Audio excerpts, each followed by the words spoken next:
ანსამბლი რუსთავი 45 წლის არის საიუბილეო ტურნე სიმღერისა და ცეკვის აკადემიური ანსამბლი ბოლნისიდან დაიწყებს და კონცერტებს საქართველოს 6 ქალაქში გამართავს.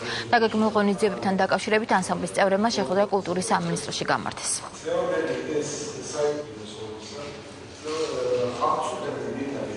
ყველა რეგიონში მიდის ანსამბლი რუსთავი და ეს არის დღეები, რომ ჩვენ მომავალ წელს გვისრულდება 45 წელი.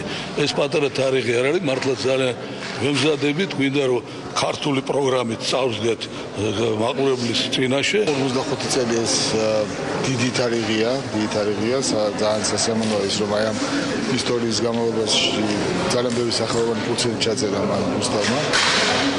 45 წელი სრულდება მომავალ წელს, თუმცა ამ იუბილეასთან დაკავშირებით წელს უკვე იწყება საქართველოს რეგიონებში მისი გასტროლები.